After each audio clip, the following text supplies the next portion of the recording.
उहाँले लाजरसलाई चिहानबाट बोलाएर मृतकबाट जीवित पार्नुहुँदा उहाँका साथमा हुने भिडका मानिसहरूले उहाँको गवाई दिइ नै रहे। उहाँले यो चिन्ह गर्नुभएको थियो भनी सुनेका हुनाले पनि भिड उहाँलाई भेट्न गएको थियो।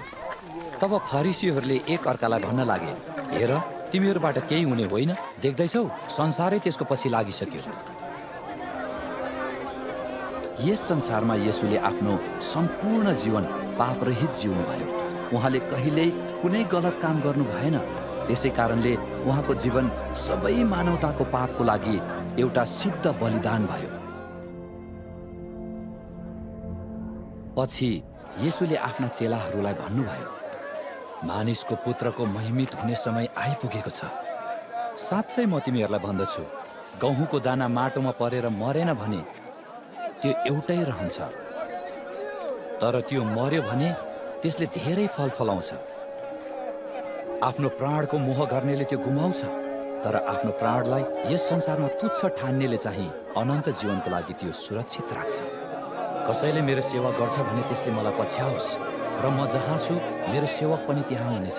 कसैले मेरो सेवा गर्छ भने पिताले त्यसको कदर गर्नुहुनेछ। अब मेरो प्राण व्याकुल भएको छ र म के भनौँ?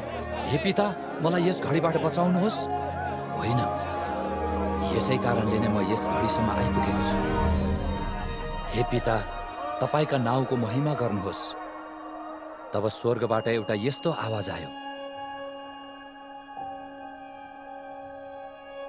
मैले त्यो महिमा गरेको छु र फेरि गर्नेछु। त्यहाँ खडा भएको भिडले यो सुनेर भन्यो, यो मेघ गर्जन हो। अरूहरूले भने, स्वर्गदूत उनीसँग बोलेका हुन्। येशूले जवाब दिनुभयो, यो आवाज मेरो निम्ति भएको होइन, तर तिमीहरूका निम्ति हो। अब यस संसारको न्याय हुन्छ। यस संसारको शासक बाहिर फालिनेछ। अनि जब म पृथ्वीबाट उचालिन्छु, म सबै मानिसहरूलाई आफूतिर खिच्नेछु। उहाँको मृत्यु कुन प्रकारले हुने हो सो सङ्केत दिनलाई उहाँले यसो भन्नुभएको थियो। भिडले उहाँलाई सोध्यो, ख्रिस्ट सदा सर्वदा रहनुहुन्छ भन्ने व्यवस्थाबाट हामीले सुनेका छौँ। तपाईँ कसरी भन्न सक्नुहुन्छ मानिसको पुत्र उचालिनै पर्छ? यो मानिसको पुत्र चाहिँ को हो? येशूले तिनीहरूलाई भन्नुभयो, अझ अलि बेरसम्म ज्योति तिमीहरूसँग छ। ज्योति तिमीहरूसँग छाउन्जेल हिँडुल गर, ताकि अन्धकारले तिमीहरूलाई नढाकोस्। कोही अन्धकारमा हिँडुल गर्छ भने त्यसले आफू कहाँ गइरहेछु सो थाहा पाउँदैन।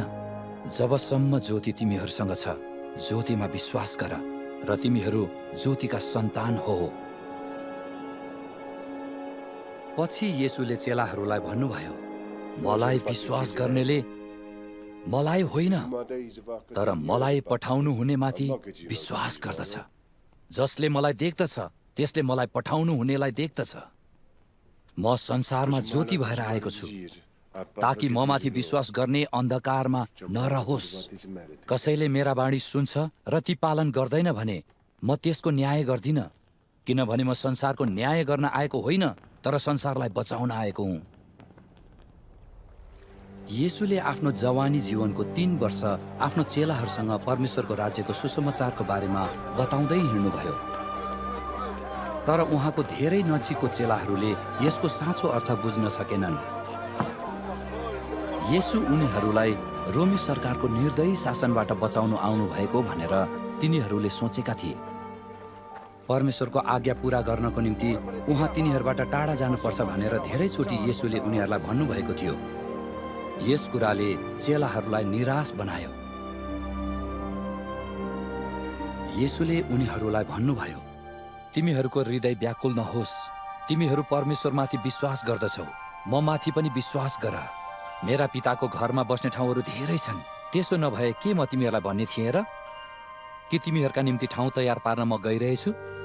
अनि गएर मैले तिमीहरूका निम्ति ठाउँ तयार पारेपछि म फेरि आउनेछु र तिमीहरूलाई म कहाँ लैजानेछु, र जहाँ म छु त्यहाँ तिमीहरू पनि हुनेछौ। जहाँ म गइरहेछु तिमीहरू त्यहाँ जाने बाटो चिन्छौ। उहाँका चेलाहरूमध्ये एकजनाले उहाँलाई सोध्यो, हे प्रभु, तपाईँ कहाँ जाँदै हुनुहुन्छ? हामी जान्दैनौँ, तब हामीले कसरी बाटो चिन्ने? येशूले तिनलाई भन्नुभयो, बाटो, सत्य र जीवन म नै हुँ। मद्वारा बाहेक कोही पनि पिता कहाँ आउन सक्दैन। तिमीहरूले मलाई चिनेका भए मेरा पितालाई पनि चिन्ने थियो। अबदेखि उसो उहाँलाई चिन्दछौ र उहाँलाई देखेका छौ।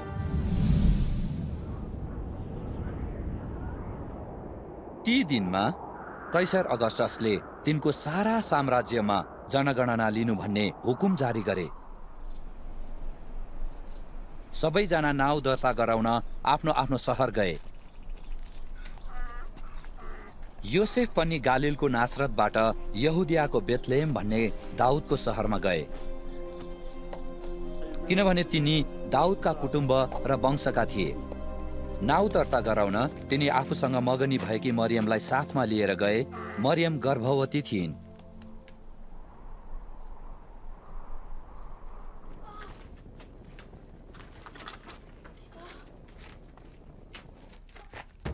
तिनीहरू त्यहाँ भएकै बेला मरियमको बालक जन्माउने बेला आयो।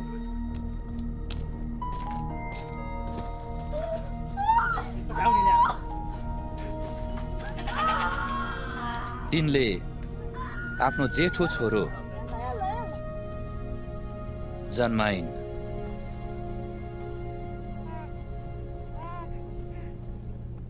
र उहाँलाई लुगाले बेरेर डुँडमा राखिन्, किनकि तिनीहरूका निम्ति पौवामा ठाउँ थिएन। स्वर्गदूतले दिएको आदेश अनुसार योसेफले बालकको नाम येशू राखे।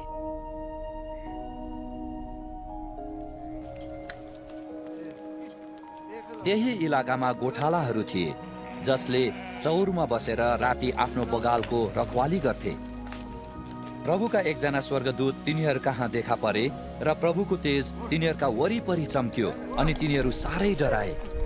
तब स्वर्गदूतले तिनीहरूलाई भने, नडराओ, किनभने हेर, म तिमीहरूलाई बडो आनन्दको सुसमाचार सुनाउँछु जो सबै मानिसहरूका निम्ति हुनेछ। आज दाउदको सहरमा तिमीहरूका निम्ति एकजना मुक्तिदाताको जन्म भएको छ, जो ख्रिस्ट प्रभु हुनुहुन्छ। तिमीहरूलाई चिन्ह चाहिँ यो हुन्छ, तिमीहरूले एउटा बालकलाई लुगाले बेरेको र डुँडमा सुताइराखेको भेट्टाउनेछौ। तब एक्कासी ती स्वर्गदूतसँग स्वर्गीय सेनाको एउटा दल देखा पर्यो। परमेश्वरको स्तुति गर्दै तिनीहरूले भने, सर्वोच्चमा परमेश्वरलाई महिमा र पृथ्वीमा जुन मानिसहरूसँग उहाँ प्रसन्न हुनुहुन्छ तिनीहरूलाई शान्ति। जब स्वर्गदूतहरू तिनीहरूबाट विदा भएर स्वर्गमा गए, तब गोठालाहरूले आपसमा भने, आओ हामी बेथलेहेमसम्म जाउँ र त्यहाँ घटेको यो घटना र परमप्रभुले हामीलाई बताउनु भएको कुरा गएर हेरौँ। तिनीहरू आतुरीसँग गए र मरियम र योसेफ दुवैलाई र बालकलाई चाहिँ डुँडमा सुतिरहेका भेट्टाए। जब तिनीहरूले यो देखे, तब यस बालकको विषयमा जे कुरा तिनीहरूलाई भनिएको थियो त्यो तिनीहरूले बताइदिए। गोठालाहरूले बताएका कुरा सुन्नेहरू सबै आश्चर्यचकित भए। तर मरियमले यी सब कुरा गुन्दै मनैमा राखिन्। जस्तो तिनीहरूलाई भनिएको थियो त्यस्तै सबै कुरा सुनेका र देखेका हुनाले परमेश्वरको महिमा र स्तुति गर्दै गोठालाहरू फर्के।